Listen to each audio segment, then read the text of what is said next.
Hello and welcome back to the Super Expander podcast. I am literally chills, goosebumps, head to toe to share today's guest with you. She is just a true light, and I have been overcome with gratitude since the moment that I met her. So I'm feeling like I'm having a little bit of a pinch me moment that I get to have this conversation with her and share her with you today. Please give a warm, warm welcome to Suzy Perry. Hi, Corrine. Thank you for the lovely introduction. It truly has been quite a little love affair since the moment I met you properly in person this week, and just so honored to be on here with you. Yes, I'm so excited. So, just for a little bit of context for everyone listening, Suzy is a hypnobreathwork coach, as many, many other things that she does, which you're going to get the pleasure of finding out today. But I went through a certification, and she led a inner child session, and that was the first time that I ever met Suzy, and she really just impacted my life in a way that I never knew that I needed, walking me through this journey of healing my inner child and releasing so many things that I had no idea that I was carrying with me. So since then, I've had the honor and pleasure and just, the gratitude to be able to experience different sessions from her. And just recently, we were together for a 7-day healing retreat in Bali. So, Suzy, we waste no time here on the Super Expander podcast and go just deep right off the bat. So, and I know you're going to love this one.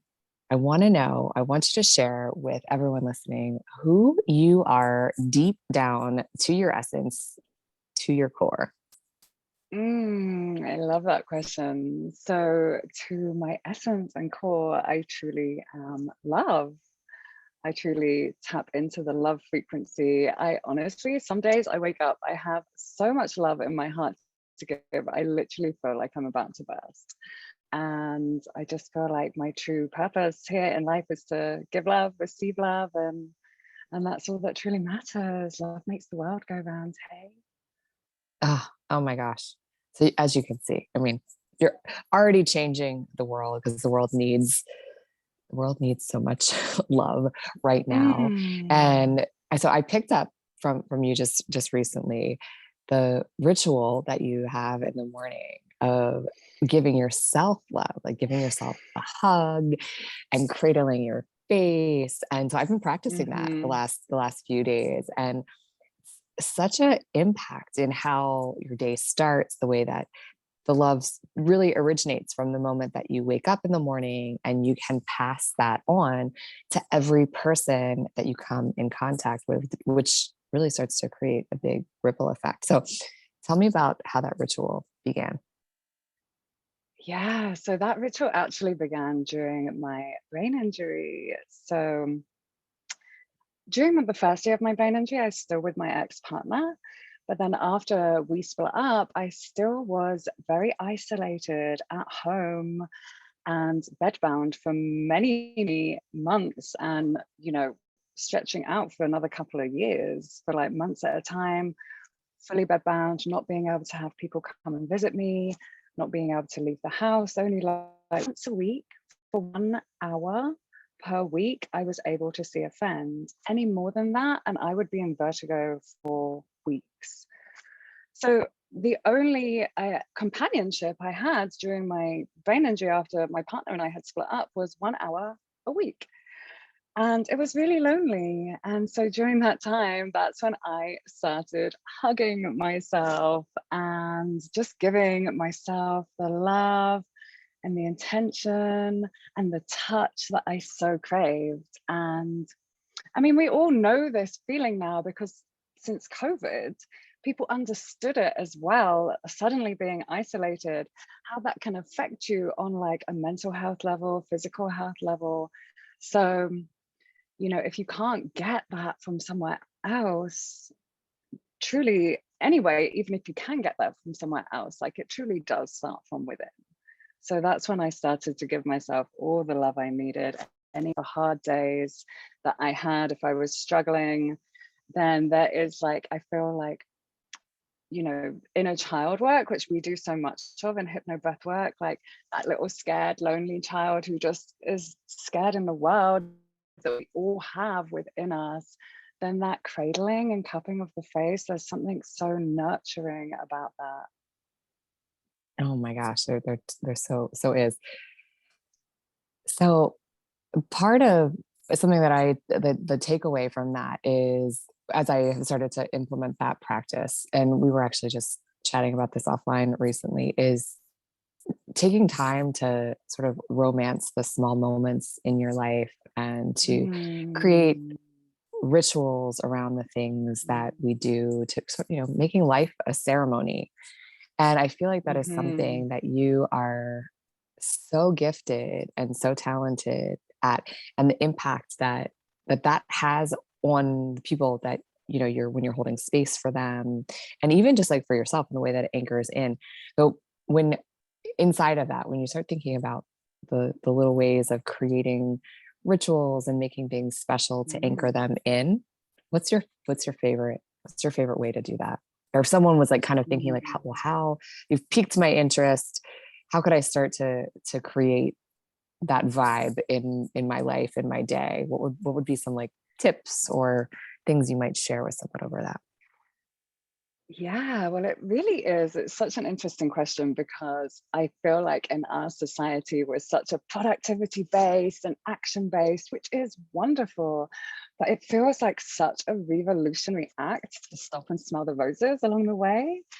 But, it's in these moments and they could just be such tiny moments that we bring into our daily lives. When we do it, the joy that it creates within us like totally impacts the success of the action we're going forward to do anyway. So I love to bring in a lot of sacred intentions into my everyday, and even that goes to when I wake up in the morning, I have like a moment of gratitude with I connect to my soul, I connect to my heart. It goes to brushing my teeth, saying mantras, often brushing my teeth with the left hand to get my brain firing in different ways.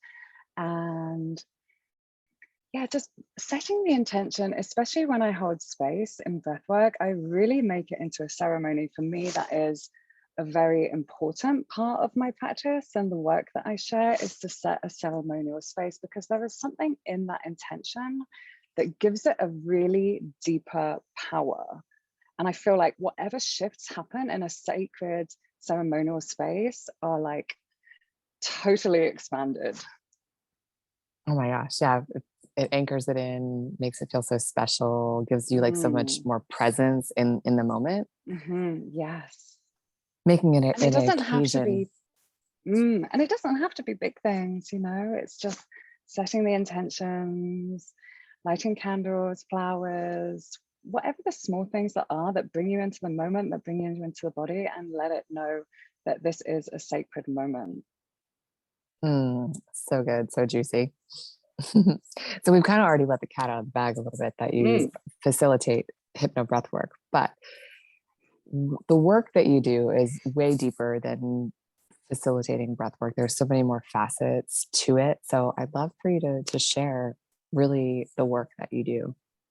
Yeah, so one of my true passions in life is to help people thrive through adversity. I have known so much adversity in my life, from being diagnosed with cancerous tumors, autoimmune, a brain injury, and as you know now, a broken foot right at this very moment. And I feel like it's our moments of adversity that really help us rise. These are the moments that make us, that allow us to see life in a different way, to allow us to enjoy the juiciness of life. So with the work that I do, what I really help my clients in doing is, usually clients do come to me because they are going through adversity, and I'll just tenderly hold a loving space for them to step into learning the lessons to help them grow and learn and thrive, and realize that there are golden nuggets along the way that is actually going to get you out the other side, like with more resilience, with more strength, with more love, compassion, and with more lust for life. Really, that's what I truly believe this is all about. You know, it's like really truly living from our heart center, living with that love, living with that joy. Mm. I feel like I want you to say that one more time. Lust for life. I think I might be taking that line and just like breathing on it myself later after we hop off this session of chatting. Your lust for life. That was like, that just like hit me so deep. I'm like, oh, that kind of really embodies wealth on just a whole new level when we wake up with this lust for living. And I think that you truly just exude that in your everything that you do, which is something that is just such a magnetic presence. It's so along this journey, you have encountered adversity, lots of road bumps along the way. What has been really the guiding light through adversity for you? That's an interesting question. The guiding lights.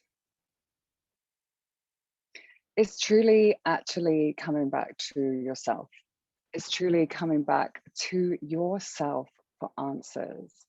Like when I first got diagnosed with my cancerous tumors, this was back in 2013, I kind of was not willing to do what the Western doctors wanted to do. And I packed a full suitcase of Chinese herbs and I moved to a Buddhist healing center in Thailand. And I spent 6 months living in a lot of silence, doing a lot of fasting. And that's when I learned my meditation practice. And I'm so truly grateful for my first teacher there, because she always taught me that actually the only person who knows our body is us. So the guiding light in every single question, whenever a doctor gives me their diagnosis, whenever a health official gives me their opinion, I'm like, okay, thank you. I'll hear it. And then I'm going to take it home. I'm going to sit with it and I'll make my decision from there. Because most of the information that I've heard from doctors and health practitioners have taken my power away, truly. With my brain injury, you're never going to get better. With my cancerous tumors, you need to cut your body out. They're not statements that empower you. And so I truly believe to never believe a statement that doesn't empower you. So I listened to those statements and I was like, okay, thank you. But I knew deep down in my heart that that was not my story. I knew deep down in my heart that that was not my way. So then I went and found different practitioners who told me statements that did empower me. I went and found a neuroscientist instead of a neurologist who told me, you know what, Suzy, with stem cells and hyperbaric oxygen, you can get I would say, nearly 100% recovery. I was like, okay, I'm going to listen to you. And then with my tumors, I found the healing center in Thailand and my Chinese doctor who was like, no, you don't need to have the surgery. You can heal in this way. So for me, it's like coming back to yourself and truly listening to your body and remaining in your power when everybody else is trying to give you their opinions. I love that advice. So what is your, when you're kind of staying connected to your power, when you're listening to your intuition, I know everyone's might be a little bit different. What are just the like physical signs, the physical messages that you get from your intuition so that somebody can kind of start to hear it and be like, oh, maybe that's what my intuition says too. Like maybe that's how my intuition talks to me. Because I know there are a lot of people out there who aren't quite sure how to discern intuitive wisdom from this like conscious brain wisdom that is like, you know, kind of wants to logically lead us, which isn't always the path that is the right path. Yeah. So that's interesting, because if I ever have to question it and logically think about it, I know the answer is no, because my intuition always drops it in, and it's like I get clear knowing. I know that I know that's a clear sense. I don't know which one it is, but I get like a clear knowing. So I will usually be out on a nature walk or in breath work, and I'll just get a message landed. And that is such a deep, clear knowing to me that I just do not need to question it. It's just like, Ah, that's it, I know.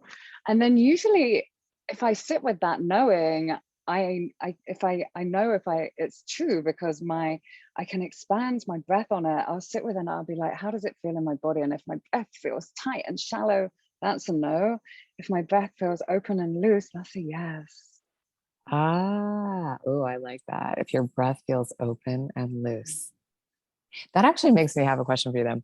So inside of Mm. breathwork, I know we're just like all over the map. Yes. I'm taking this all over.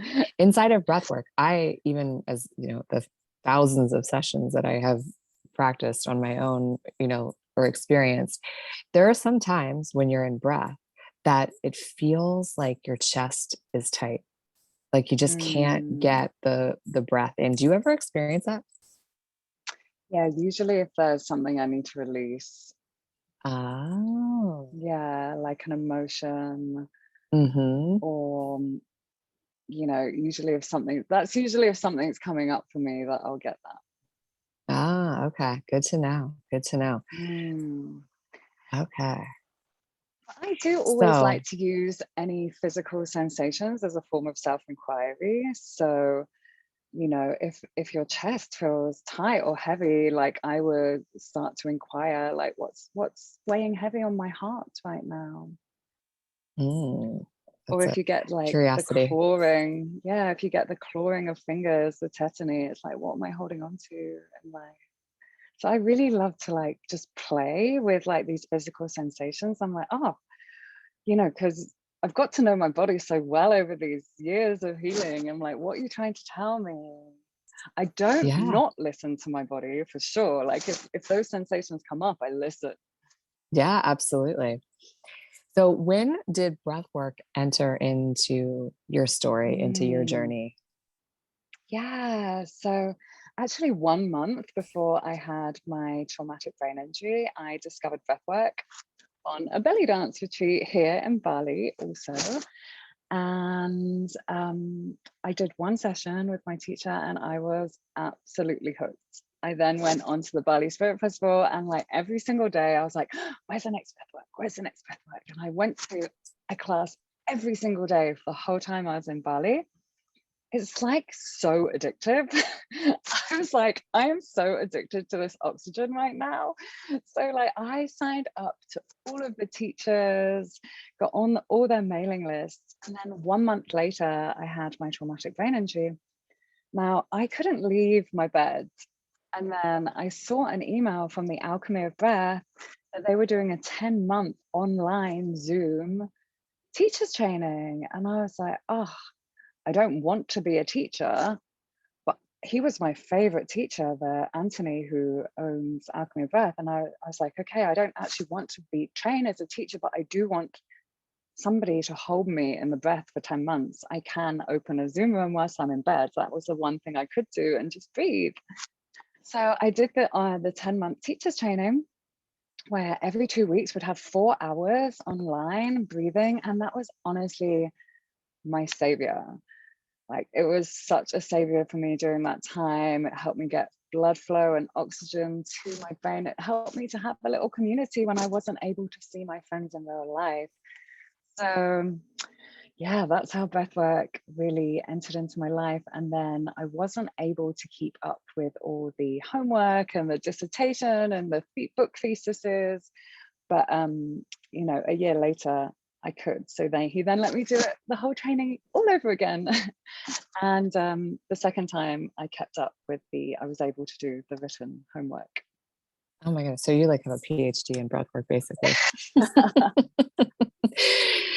My goodness. So every time I talk to you, I just find out something is like you're like the coolest human being, like the coolest stories, the most inspiring stories.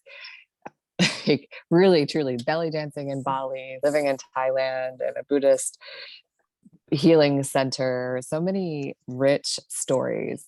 So I feel like inside of that, there's got to be Mm. so many super expanders that have been part of your journey. Mm. And I'd love for you to share your story, your super expander story. I know you have many, so I feel like this is going to be like we're going to be doing several more podcasts to be able to talk about all of your super expanders. So maybe just pick one today. Yeah. Okay. Well, if it's one, then I obviously have to go for our mutual teacher, Francesca Sittner, who I found like midway through my brain injury. She came in at like like 2.5 years. I was already 2.5 years into my brain injury when I met her. So I got through like the worst of like the physical symptoms. Like I was starting to be able to get out of bed again, and I was starting to be able to interact with the world again. But at that time, I didn't remember who I was. Like you totally lose your personality, you totally forget who you are during a brain injury. So she literally, I used to be like this little timid bird on the Zoom, just like breathing with her, just not knowing who I was, just, still struggling to leave the house or having the confidence to talk to people. For the first year of my brain injury, I was slurring my words. So that really knocked my confidence. And she saw me in a different level to how I saw myself. And she really gave me the tools to start stepping up and regaining my confidence and regaining my sense of self and regaining my worthiness to just be alive and able to function in the world again. And I have so much to thank Francesca for. And yeah, she really is my true super expander. And now she's been like the key to bringing myself back after brain injury. Oh, well, we definitely share a common super expander. In fact, because it's really funny, this podcast was born in a breathwork session with Francesca. It truly was. It was actually born through our certification. And for everyone listening, if you haven't caught the episode, it's pretty early on. You'd have to kind of go back to listen. And Francesca was on this podcast. So now you can kind of connect some dots and start to see all the people that she's impacted, both Suzy and myself. And really she is this, she's just a force that sees the pure potential in people and has this really special ability really call you up to it, right? She sets this high standard that you're like, oh, okay, if you can see it in me, maybe it is possible. But it's the way she does it too. It's in such it's firm, but it's still nurturing. And I think there's something really special about that. It's like still holding the nurture, but being quite firm. Absolutely. That's the key, I think, of a great Mm. teacher, a great leader, Yes. right? It's setting the expectation of greatness, but Yeah. also the encouragement to, give you the space, to give you the support that you need in order to rise into it. Yes. Goodness. So how did you discover Francesca? That's Oh, it was via a Joe Dispenza hashtag on Instagram. So I'm obviously in London, in my bed, and I think COVID had just hit, and I was like, okay, I'm looking for like another breathwork coach, seeing as we're all in lockdown again now, back to solitary confinement. And I just found her through a Joe Dispenza Becoming Supernatural hashtag, and I really liked what she was doing, the spin she was putting on breathwork. And she just offered this, I think it was one of her very first deals. And I signed up, and then she became my mentor. And now we are in mastery together. I know. Here we are. Here we are. Yeah. Love it. So along this journey, especially given the fact that you've had some struggles, right? Which I think first of all, no one who's ever done something great in their life, I mean, their struggle is just the story behind that. So I feel like Mm. there's so much gratitude to be had for our struggles. But in that, I feel like there always needs to be a driving force of feeling that is is kind of pushing us, that we're always reaching for, we're reaching towards.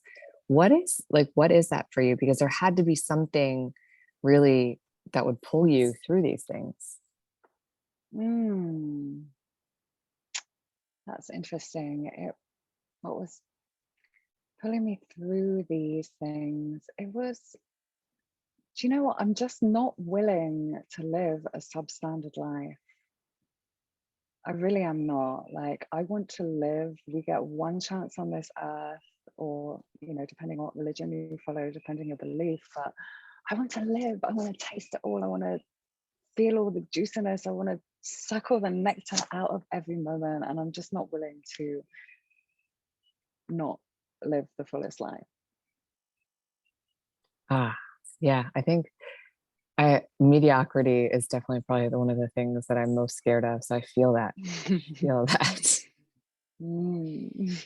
So something that you have taught me is just how to really seek joy and Mm. embody joy. So since I've taken that lesson from you and I've really been kind of making that a daily lens with which I want to see the world through. I don't know, what's your secret? What's a juicy little nugget you could share about that?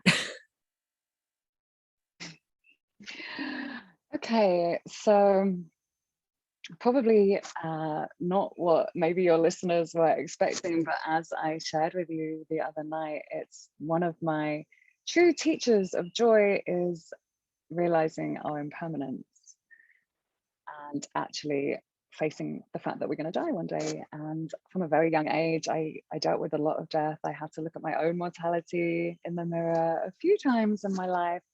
And I really see this as like manure.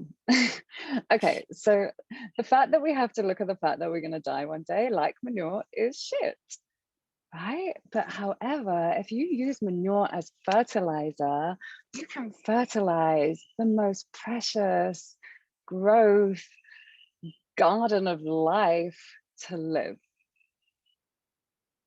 Ah, yeah, it's so true. When you start to really, I mean, I think that we have all heard that cliche, right? It's like, live as if you were going to die, which is, I mean, it's so true. But when you start to like actually bring that to the top of your mind, the forefront of your mind, it's really powerful. It's a real powerful mover because, you could have all the money in the bank. You could have all the material things in the world. Mm. But if you only had a few more days left, how would you actually, or a few more months, how would you live your life? I think that if we just started to wake up and behave from that place, we would be able to squeeze out every last juicy drop that we have the time that we have on this planet. Mm. Yeah, and it is in those small moments, and it's in lingering in those small moments. How often do you like see your pet and just give them a quick pat on the head and then whiz off to work? Or can you actually stay in that moment and just feel it in every cell of your body, like the love for this animal or this person or this coffee, and just really linger there? Mm, yeah, I feel like that's a real juicy nugget of wisdom to leave our beautiful listeners with. It's how can you start to linger in that moment just a little bit longer to like really soak it Linger in up. And joy. yes, and how much that would really impact you, but not just impact you.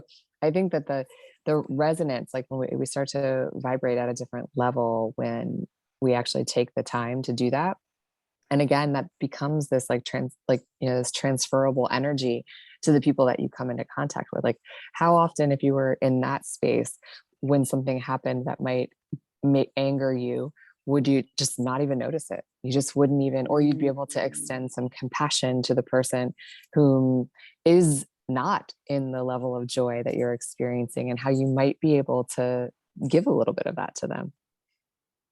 Exactly. You just hit the nail on the head there. Oh my goodness.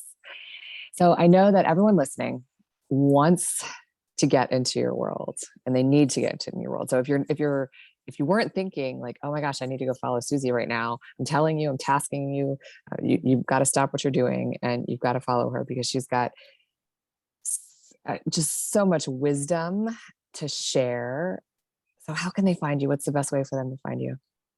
Yeah, I'm on Instagram as Breathe with Suzy, Suzy. And of course, that'll be in the show notes for you guys to easily find. And I think we were talking about joy and something that you might have, something special for everyone listening. Yeah, if you head to the link in my bio, I have a free self-love breathwork that you can download.